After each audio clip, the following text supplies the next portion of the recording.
histories are rendered invisible or erased or distorted or, fragmented in some way? Or is it that we only understand a partial history of power? And then, how historical is history? Does it rest easily in the past for us to look at from a distance and engage with from a kind of detached critical perspective? Or is it something which is shaping our everyday social realities? I, of course, am inclined to believe the latter. And so when I want to talk about an invisible history, I actually don't want to talk about the history of a community of colour as, segmented off from, white supremacist capitalist state. I actually would rather start by talking about that white supremacist capitalist state, the role of memory and of forgetting. And in order to do that, I have to talk about the genius, really, of one man who I think is strangely the pater familias to all of us, both on this stage and not on the stage. And that man is Enoch Powell. And it's strange, right, to say the genius of Enoch Powell. And I'm not one of those bootlickers who says that it's because he knew the occasional phrase of Latin that makes him a genius, right? Anyone can do that shit. It's because the 1968 Rivers of Blood speech was perfectly poised to do what Stuart Hall says is draw these magic connections, short circuits between race, borders, and images of national decline. The reason why Enoch Powell gave this speech at, I think it was the Wolverhampton Conservative Association, isn't because there was a new Immigration Act going through. It was because there was a piece of race equalities legislation going through. So this speech, which was ostensibly all about the numbers of people coming here, was prompted by a political demand for the recognition of former colonized subjects to be recognized here in the former imperial metropole as citizens, with all the rights that entails. And there are lots of things which are misremembered or indeed invisibilized about this speech. Everyone remembers the famous bit, like the Roman, I see the Tiber foaming with much blood, or, in a 15 or 20 years' time, the black man shall have the whip hand over the white man. The interesting thing for me about that phrasing isn't how stark and racialized it is, but that Enoch Powell did a very deft rhetorical thing, which is he claimed that these were someone else's words and not his own. He said it was an ordinary constituent who, and he literally says after a sentence or two about the weather, says, in 15 years the black man will have the whip hand over the white, which is of course a perfectly normal and fine thing to say. And we're still living in the shadows of that speech. Obviously he resigned his front bench position, but far-right organisers like Dennis Harmston organised marches of dockers and Smithfield workers in support of Enoch Powell. Margaret Thatcher herself advised Ted Heath to let it blow over, let him retain his front bench position. And indeed her tenure in power was marked by this sharp tack to the right on issues of nationalism, race and belonging. She said that Britain was being swamped by Commonwealth migrants, language which would later be picked up and used again by David Blunkett. And I think it's important to realise that the legacy of Enoch Powell isn't just felt in Conservative Party policy and rhetoric, both past and present. It was also a significant shaper of New Labour's policy platform and indeed rhetoric. As I pointed out, David Blunkett was a big fan of using Powell-like imagery. And while we tend to remember, or indeed misremember, New Labour as an era of cosmopolitanism, of the celebration of diversity, it was also the era of making exclusions from the Race Relations Act 2000. You want to know who was excluded from the Race Relations Act 2000? It was immigration officers. So you have this piece of legislation going through conferring protections on some people of colour, but only if you happen to be classed as a citizen. If you're not, it's essentially open season. At that time, it was Tamils, Somalis, Afghans and Bangladeshis. While you did certainly have the McPherson report, which enshrined that critical phrase, institutional racism, just 3 years later, David Blunkett turns around and chucks it out the window in a speech to Black and Asian minority ethnic civil servants, he says, this slogan, institutional racism's missed the point, it lets individuals off the hook. Well, it's the whole fucking point, David. So it's this history at the heart of power, at the heart of, you know, the crumbling centre that we're now kind of all living in the ruins of, which I think is invisibilised almost as much as, if not more than, the experiences of people of colour. And so one of the things that, unfortunately I can't stay and listen to everyone's contributions, but hopefully this talk is being recorded by whatever MI5 plant is in the audience, I presume. What I'm really keen to think about is just what that confrontation looks like. So we're not just thinking about seeing a history or listening to a history, but making a history heard and setting the agenda where possible. Thank you.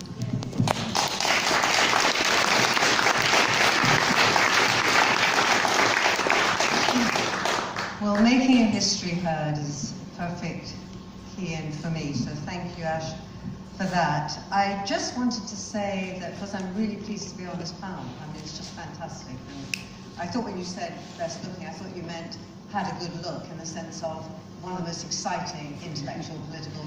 I'm sure that's what you meant. That's certainly what I mean. Okay, in this very undignified debate that has been conducted around the IHRA definition on anti-Semitism in the last few months, which has had the wrong outcome, people, it seems to me, have been suffering from a serious failure of memory, as certain things are talked about and certain things fall off the agenda and become indeed invisible. And one of them is obviously 1948 and the Nakba, the catastrophe for the Palestinian people. And because that is ongoing, continuing, and in some senses worsening, it is really important to put it back on the table as what is being talked about at a time when anybody who raises that is seen as someone who is feeding into the wrong side of the argument. It has become crystal clear and utterly toxic. But what is also forgotten is, and that I would like to talk about, and what has become invisible, are the signs from right back in 1948 amongst the Jewish community itself that people were agonizingly and presciently aware of the catastrophe that was unfolding. And if I have a hero for today, it would be Edward Said, who said in a crucial, one of my favorite expressions from him, we cannot coexist as two communities of detached and uncommunicatingly, no such word, uncommunicatingly separate suffering. There is suffering and injustice enough for everyone. And Mahmoud Darwish, the wonderful Palestinian poet, in his tribute, contrapuntal farewell to Edward Said, said, I do not quite identify myself unless I ruin it, indicating that to identify yourself too monolithically is to collapse the possibilities of dialogue and understanding. Now, because I teach literature, let me appeal to some of those early voices who knew that what was happening was wrong. First of all, let me give you this quote, however, from Hannah Arendt, who described herself at certain moments as a Zionist, but nonetheless could say this, and it's very relevant for the anti-Semitism debates today. She's writing in the 40s when the extent of the Nazi genocide has just become known. Reality has become a nightmare, horrible beyond the scope of human imagination and hopeless beyond the strength of human despair. And then she says this, which might seem unexpected. Herzl's picture of the Jewish people as surrounded and forced together by a world of enemies has in our day conquered the Zionist movement and become the common sentiment of the Jewish masses. Our failure to be surprised at this development does not make Herzl's picture any truer, it only makes it more dangerous. So that view of an eternal, unchanging anti-Semitism of which Nazi was the consequence and the expression, she is saying is dangerous because it's going to lead to the fortification of the Jewish people inside walls which will be exclusionary and will cause untold harm to another people, a people without a land for a land, without a people. Of course, the second was completely wrong. So if we turn to literature, my examples come from Yizar Smolanski, known as the godfather of Israeli letters. Has anybody heard of him in this room? Absolutely. He wrote Klibet Izeh, which was only translated fully about 10 years ago, where he writes in the middle of 48. He was a member of the Knesset, right? This was somebody who was up to here in what was going on. And he writes Privatized, which is about the destruction by the Israeli army and the forced expulsion of the Palestinians. And he says, as he's standing looking to a woman in great dignity cross a puddle into a truck, he says, that is Galut. That is what exile looks like. What have we perpetrated as Jews here today? He not only writes that story, he says on the first page, I have tried to forget that this happened. I have tried to drown it out with the din of daily life. I knew we were going to become a nation of liars. He's writing in 48. He is not just telling the story, he's predicting that it will be forgotten. But it is a moment of extraordinary and I think creative recognition of a history that is still being forgotten today. And my other example comes from Yassan Kanafani, who is the wonderful Palestinian writer who wrote in 1969, 2 years after the Six-Day War, he wrote Returning to Haifa, in which he describes how the Palestinians in Haifa were driven into the sea. If that's a familiar rhetoric, it's because the Israeli government often says we are being driven into the sea, we face being driven into the sea. It was the Palestinians who were driven into the sea. They abandon their baby, they go back to their home, and they meet, in 67, they meet the woman living in their abandoned house, and she gets to tell her story of seeing her brother murdered by the Nazis. At the same time, as Kanafani says, this can only be settled by war, he gives an incredible portrait of the angst of the Jewish Israeli woman. It's like we cannot coexist as two communities of uncommunicating suffering, and I would say of forgetting. So moments like that give me hope. They give my students hope when I teach them in class. And I just want to say that that sense of connection is what we need now, that sense that we're on, as Carmel once said in a wonderful discussion at Israel Apartheid Week we're involved in, we're on the same side. You need to call up those moments of shared recognition and understanding, which I would say are being silenced now, or being pushed into, or people are trying to push us into positions of exclusion. This is not the moment, it's never been the moment, and we really have to think outside the box. Thank you.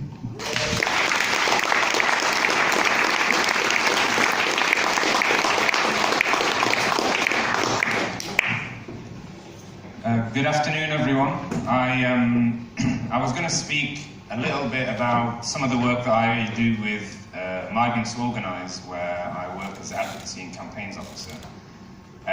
But my time has just been doubled, so I can also speak a little bit about not only how I think we can begin to think about resisting the racism that we experience here in Britain, but also about the context we live in at the moment. And I think we can't get very far in understanding the context of racism here in the UK without understanding, as people have already touched on, some of the ways in which immigration policy overlaps with racism.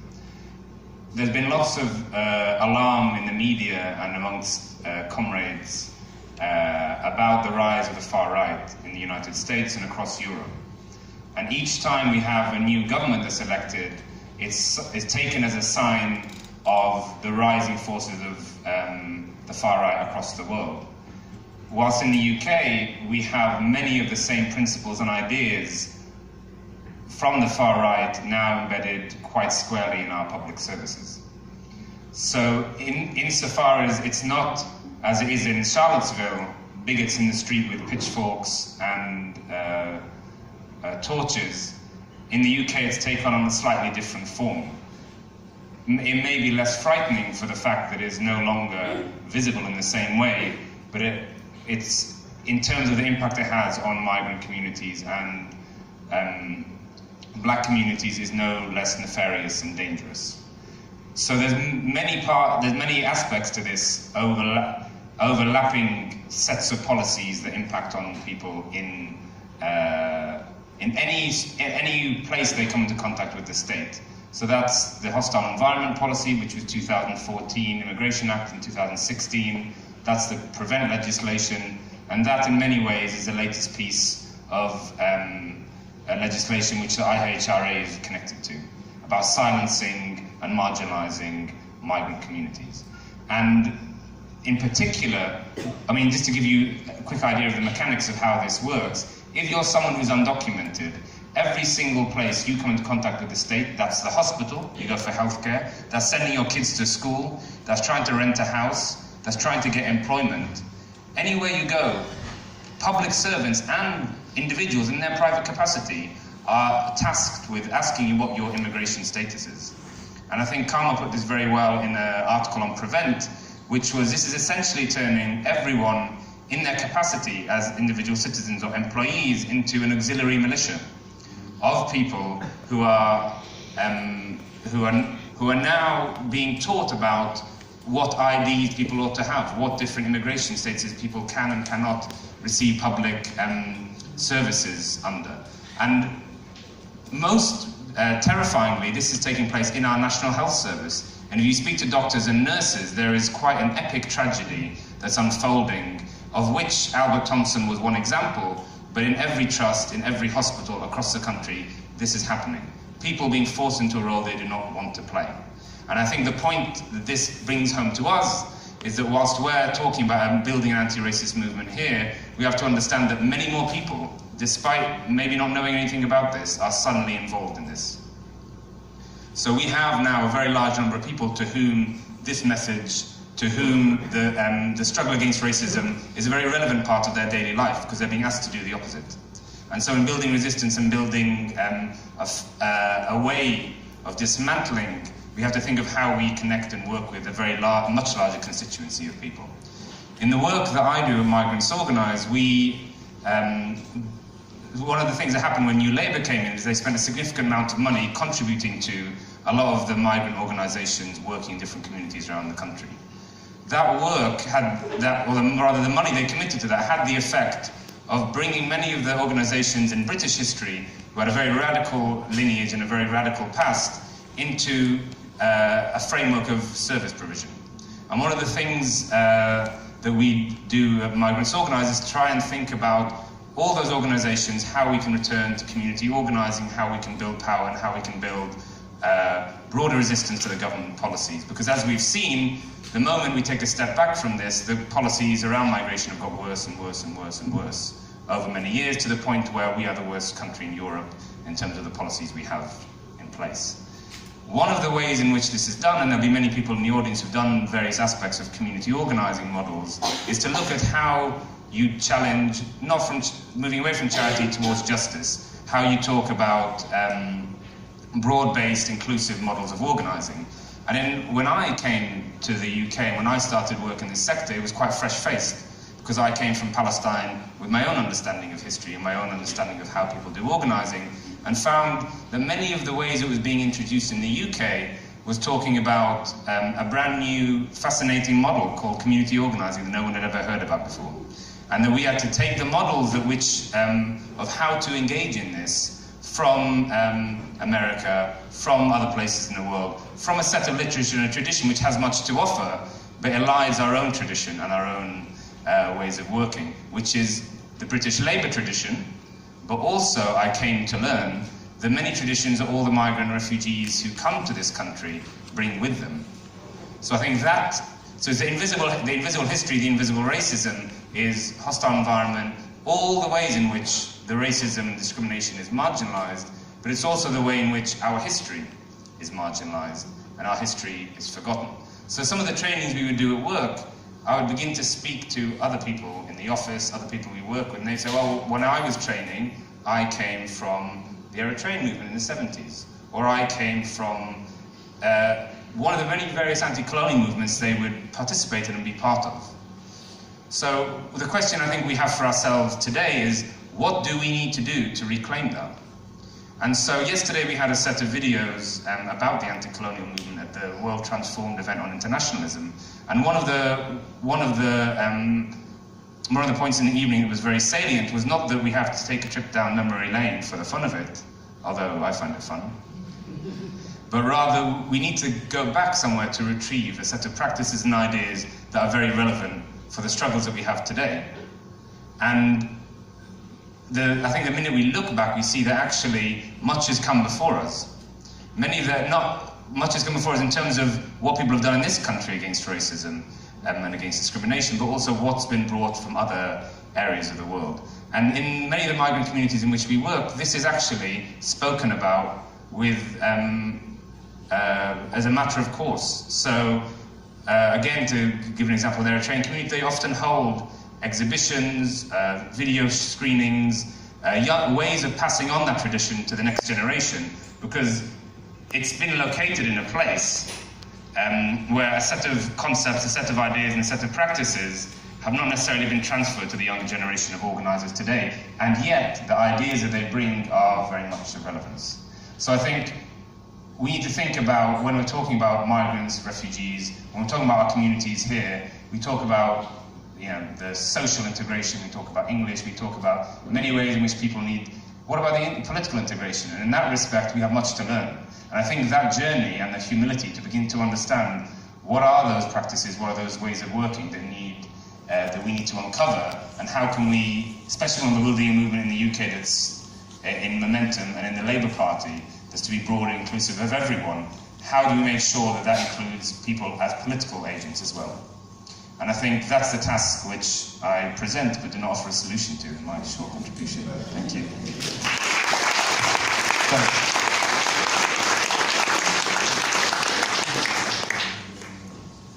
Okay, so leading on from what was said by Akram previously, what I got to start thinking about was the ways that technologies and mechanisms of power can bind people into arrangements that they may not actually agree with. So with the example of the NHS and Prevent and whatnot, what you have is a kind of invisibilized, commonsensical incarnation of racism. But this is a question. If we talk about what we understand to be historically racism in the Blumenbach sense of measuring skulls and whatever else, it came down to a mythology of biology, that human beings were biologically different and that therefore that informed action, and there was a determinism in what they would do and what they were capable of, whether they liked it or not. Now, what I would argue we have seen in the contemporary period is something that Edward Said makes the point of in the first chapter of Orientalism at the end, but also Paul Gilroy has made the point that the Islamophobia of today is actually an incarnation of the anti-Semitism of yesteryear, in the sense that Muslims today have directed, or those racialized as Muslims, have directed towards them a form of determinism which no longer relies on biological arguments, which are essentially discredited. It's very, very difficult for people now to make the same kind of arguments that Edward Long was making in his History of Jamaica, that some human beings were closer to animals than others, and therefore that justifies something else. That's not really an argument that's still made. But what are the arguments that are made, and what's the source of their funding, and what do the propagation of those arguments within society lead to? So what I also want to look at is the kind of invisibilized sharpest end of those policies, and also the invisibilized resistance to it. So if we look at fairly recently in Liverpool, as far as I understand, a wall was plastered with the names of the 33 to 34,000 people that have died trying to get into Europe over the last few decades. And just if we can get that into kind of proportion. Pardon? It's just over there. Right. And so what's interesting is, we understand, or it's been historicized to us and it's taught to us in the British curriculum, that the Berlin Wall was something absolutely that people were trying desperately to traverse. The maximum estimates found that 200 people died trying to cross the Berlin Wall.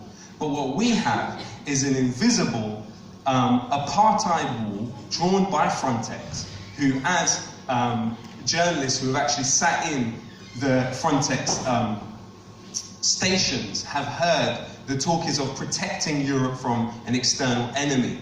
Now that couldn't exist without the mood music and cultural ambience of a racism and otherization of these people. And it's important we're also cognizant that this frontier that has caused such death and suffering, actually, has not just been about Schengen and about Europe. It actually reaches into Africa. So in examples where you have the Algerian government sending people off into the desert, and those, in one terrible instance, a woman gave birth to a child that passed in childbirth in the desert and had to bury that child in the desert. That is linked, though we have a distance from it, it's linked to the racism here and the propagation of these kind of ideas, because the Algerian government is acting at the behest of, the EU, essentially. So, when we look at the ways in which the war on terror, which has gone on longer than World War I and World War II put together, has led to the death of civil liberties and the death of habeas corpus, for example, for some Muslims in this country. And it's always, they say, underneath the sword lifted high is an unspeakable hell. That is the point of this these tactics of intimidation, is that they demobilize people within the quote-unquote public sphere. So you have a situation where it is completely conceivable today for a person racialized as Muslim to be detained, to even be extradited to the United States, to not see any of the evidence held against them, and not ever be judged by a jury of those peers throughout that process, for them to be detained indefinitely. So simultaneously, you could have a child racialized as Muslim learning about the Magna Carta in school, but they're seeing a family member deprived of those rights, and simultaneously they are seeing themselves potentially reported to prevent for wearing a Free Palestine badge, or even, say, drawing attention to the fact that, the person that is credited as the coiner of the phrase Zionism, Nathan Birnbaum, later became an anti-Zionist. Now, if you're a 14-year-old child in the current climate making that point in school, if you were to have access to that information, what kind of treatment would be visited upon you? We have to ask these questions, especially if you're racialized as Muslim. So the point is how these things are a web and are deeply, deeply interconnected. If we then look at what we often associate as the far right and the threat to some type of reasonable, neutral center, the state is kind of defined in this kind of analysis as a neutral arbiter of this process. But let's be absolutely clear. Paul Golding, the leader of Britain First, prior to his incarceration, at the time when Jacob Rees-Mogg was protested against in Bristol. Now, it wasn't noted by the media at all, but Paul Golding put a video on his social media in which he said, if Jacob Rees-Mogg is hassled at universities, and this is a message to all you that want to hassle Jacob Rees-Mogg, we will find out where you live and we will come to your homes. Paul Golding, 31,000 people voted for him in the London mayoral election. They have millions of followers on Facebook. You have somebody linked to, at least in some capacity, to Britain First, murdering an MP in this country. So what we see, at least implicitly, is an alliance between the Rees-Mogg, Boris, Banner Knight alliance with the Britain First, Tommy Robinson wing of things leading up to a Brexit. What kind of Brexit do they want? They want a deregulated, neoliberal Brexit. We see the life or death consequences of neoliberalism and deregulation. So I think it's massively important at a time when people are trying to offer these type of agendas on a quote-unquote, at least seemingly, or in a cryptic sense, an anti-neoliberal ticket. So they speak to deindustrialization, they speak to the corrupt elites, they speak to the Davos, the party of Davos, the Davos class. But in actuality, what is it they want? Listen to what Nigel Farage says when he talks about Brexit. He said, we want a complete deconstruction of the regulations, and what will that lead to? Another point that I feel, because of this kind of process of invisibilizing that took place and was completely missed by the mainstream media, a former employee of Tommy Robinson by the name of Lucy Brown, was speaking on an LBC radio show. And she said that Tommy Robinson had been receiving 8 to 10 grand per month in his role as a Shillman Fellow, quote unquote. Through the David Horowitz Center, Tommy Robinson had managed to receive funding from someone called Robert Shillman. Robert Shillman is a neocon, but he was also on the board of directors for the Friends of the Israel Defense Forces. When the Free Tommy Robinson demonstrations took place and people were throwing up Nazi salutes in the street, a statement was made by the Middle East Forum coming out and saying, we have paid for Tommy Robinson's legal fees, and also we have covered the costs for the Free Tommy Robinson demonstration. The director of the Middle East Forum is a man called Greg Roman, who is a former employee of the Ministry of Defense and the Foreign Ministry of the Israeli government. This point was completely missed by the mainstream media. Nobody commented on it. We have to be absolutely clear that something is happening in this country. Extremely well-funded campaigns are pushing the discourse towards a more deregulated situation, a situation which is more violent to the people that are racialized as Muslims or people that are perceived as immigrants. And just a point to lead off of what Ash said, the Windrush campaign was massively, the Windrush crisis, quote unquote, was massively revealing in several ways. Number one, it showed a historic amnesia when we think about that period of time. So you had a situation where the British Nationality Act in 1947 made it that anyone who was part of the British Commonwealth could practice their birthright by returning to the motherland. They were therefore British citizens moving within the Commonwealth. Of course, that changed with the Commonwealth Act in 1962. But the point is that following the Second World War, far more people from Eastern Europe had their had their migration, shall we say, to Britain, and they're becoming Brits, subsidised by the British state and supported by the British state. But yet, some people that immigrated during that period have managed fairly seamlessly to become British, but some other people have had their Britishness viewed as far more precarious, even if they were among the 2.5 million Indians that fought in the Second World War for Britain. So I think it's about looking at ways we can deconstruct these webs of money and realize where these campaigns are potentially leading us, and for us to be really strong on this issue. Thank you.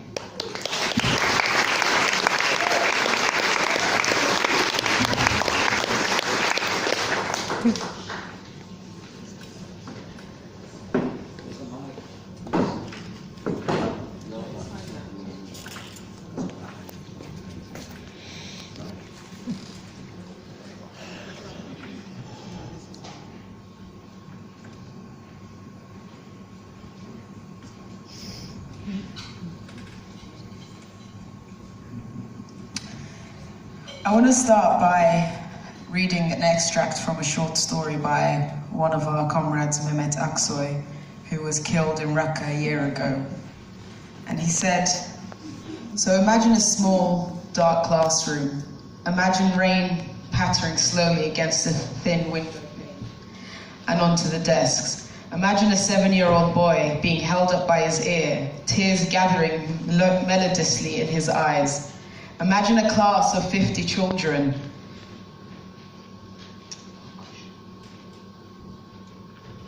Imagine a class of 50 children hunched over one another, boys and girls all dressed identically as if in a military barracks, watching the 7-year-old boy being held up by his ear. Imagine the teacher, glassy-eyed, frothing at the mouth as he says to the boy, "You will never again tell a story in that language. You will never again tell a story. You will never again, that language, tell a story. Tell a story never in that language. Language again, never tell a story you will." Imagine the boy